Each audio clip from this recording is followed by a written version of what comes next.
Thomas Tuchel. He's good for a quote. He spoke for, I think it was half an hour in the broadcast press conference section, which is very long by any standards. And he was very upbeat, as you would expect him to be. This is the start of a tournament build-up and a tournament that he expects to go very close to winning. And in his typical charming way, he sort of disarmed a lot of the questions about all the high-profile omissions and tried to make us believe that this is the squad that can go and win the World Cup. Of all the omissions, James, which for you was the biggest head-scratcher? Well, the thing is, I can understand a lot of them, actually. And I've seen a lot today written about... To some extent, he's taken what Gareth kind of thought, but actually just taking it further, which is that Gareth Southgate never really fancied Trent Alexander-Arnold. He never really fancied Phil Foden because he played him out on the right-hand side, trying to shoehorn him in the team in the last Euros. And he never really fancied Cole Palmer because Cole Palmer wasn't a regular starter. But instead of keeping them part of the group and thinking, well, let's try and work out the best team as we go through the tournament, which is essentially what England did a couple of years ago, Tuchel said, well, actually, I don't think you're part of my starting 11, so I'm not going to take you at all. So, look, I mean, I suppose in terms of surprises, we kind of knew that Foden wouldn't go. I think we kind of knew that Trent Alexander-Arnold wouldn't go. I think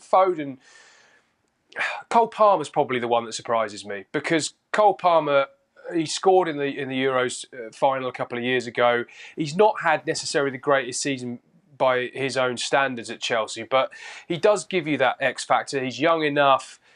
He's on an upward curve generally in his career if he's not had the best season sort of individually in the last 12 months. And you would have thought that 20 minutes off the bench, half an hour off the bench to create something, give you something different, that would have been, a strong case for taking Cole Palmer. So he was probably the biggest surprise. But I think what Tuchel's trying to do here is he's trying to kind of take the band of brothers feel that Gareth Southgate had almost from the get-go and sort of say, look, I'm not going to accommodate people with, big profiles, big reputations who aren't going to play consistently and may not be entirely happy about that. I'd rather take a Dan Burn or a Jordan Henderson or somebody who's prepared to play 5 or 10 minutes but be a really important part off the field and around the group than keep a higher profile player who may not have the same impact off the field.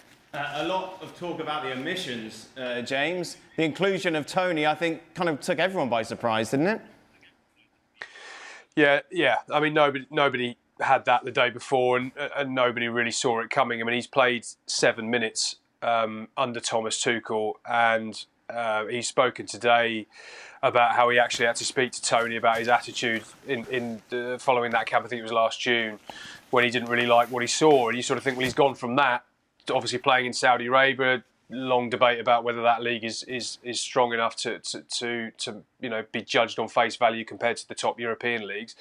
But I think he's looked at the options as a backup to Kane and thought he's not entirely convinced by Calvert-Lewin, who's had some injury problems in the past. Dominic Solanke obviously has missed most of this season through injury as well. And with Ollie Watkins as part of the squad, I think he's looked at Toney and thought of that kind of impact substitute role that he had in the Euros under Gareth Southgate. Very, very good penalty taker as well. And I think it's pretty much said, actually, he doesn't really see Toney as a starter. He sees him as a finisher, someone who could come on at the end of games, provide another option.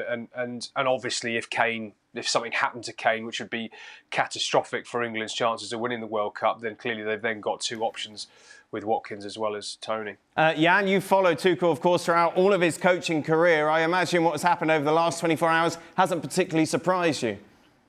No, it's not a big surprise. And I think we could start by saying that England have tried to pick the best players since 1966, and that hasn't worked out. So maybe we try to make another philosophy now. I mean, Tuchel has gone all big in on harmony.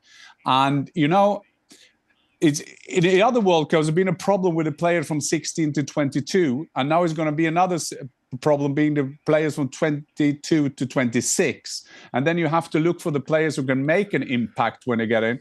I think that was well said there by Toney. I mean, we know he can get a goal. He need 10 minutes. He will get a goal. He can get a penalty, and whenever. And you go for those kind of player. Having said that, it's still, for me, yes, maybe it's not a surprise that Trent Alexander-Arnold, based on the season, based on the quotes, based on the lack of nomination for England anyway. But I mean, I mean, a country that leave that kind of playmaker in a right-back position, a brilliant set-piece taker, playing for Real Madrid and all those kind of things. I mean, what has he done? I mean, it's unbelievable. Even at Liverpool, I mean, they said at Liverpool that he couldn't defend. And since he left, nobody can defend. So it's a quite interesting discussion points here, boys. And I mean, if you compare them with Nagelsmann has tried to do everything wrong that is possible to do wrong in the last 6 months. Tuchel, at least, have to give him that. He has followed his philosophy and he's done what he said. He put up a team, I would say, band of brothers, and I think that is a good description of it. Let's just remind you, shall we, of England's group going into the start of the tournament.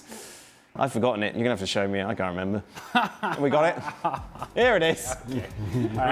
Thank you, Dan. Croatia, Ghana, Panama. Your preparation is unmatched. Get excited by 1-0 victories and late goals from Harry Kane from the penalty spot.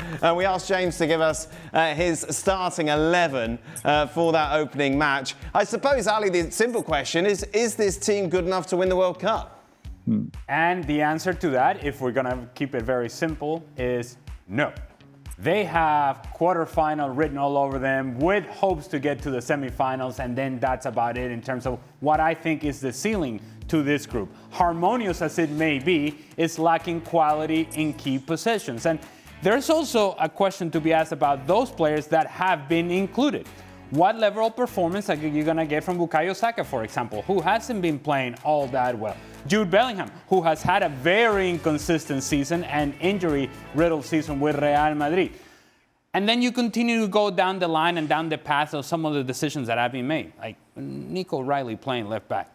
It wasn't working with Manchester City, and yet somehow that is the best option and the best choice available to play left back for England at the World Cup. I don't think that makes any sort of sense, at least not in my estimation. In terms of, you were asking the question, are you surprised that Cole Palmer or Phil Foden were not included? I'm surprised that both of them were not included. That you didn't take one of them. If you have let Cole Palmer, but you took Phil Foden, I said, all right. If you had taken Cole Palmer, but didn't take Phil Foden, I said, all right. But I don't think if you're England, you're in a position to just say, you know, to keep the harmony alive and kumbaya vibes and positive energy about this group, we're willing to sacrifice the fact that for the last 20 minutes we may need something special. It's the same question that I have about Trent Alexander-Arnold, because you're making the argument for Ivan Toney that this is a guy that can help you in a set piece. Oh, I'm sorry, who can help you with the service from that set piece? Who can help you with service late in a game? Who can help you to play a ball into a dangerous area late in a game? I'm not saying that he should be starting, but it's a guy that gives you a different type of option, a different type of quality. So to answer your question again, Dan, no, I don't think that it was my feeling in looking at the national team call-up, at the list of names, is that I don't think this team is good enough to win the World Cup. And maybe those players could have had an impact, a positive impact, and maybe they would have elevated the possibilities of England. I still would not have thought that they would be good enough to win the whole thing.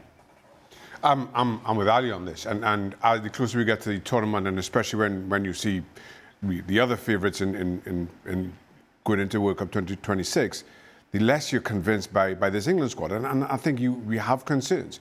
And while I get it, there aren't many options up front, well, in terms of depth, outside of Ivan Toney. Calvert-Lewin certainly has finished the season strongly enough and gives a very different look for what you have in Watkins and Harry Kane, a big physical presence. If you do need something different, lay it on. Similarly, maybe it's part of my Newcastle bias, but Lewis Hall for me is a better left back than O'Reilly. You've got Livramento who could play, who's in the squad, could play both sides.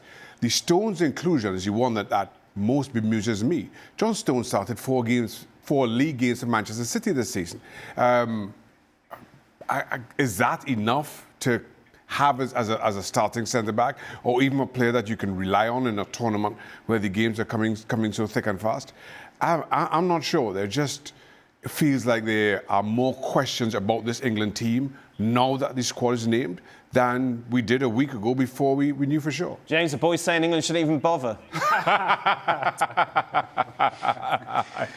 Well, look, I mean, there are habitual concerns with England that I don't think this squad automatically answers, and they are England don't keep the ball well enough in major tournaments. And I know we're talking about a team that's obviously got to the final of the last 2 Euros, you know, and has done consistently very well under Gareth Southgate, but they do not keep the ball well enough. You think about those finals that they lost. Spain, you know, Rodri went off early, Zubimendi took over, and Spain dominated possession.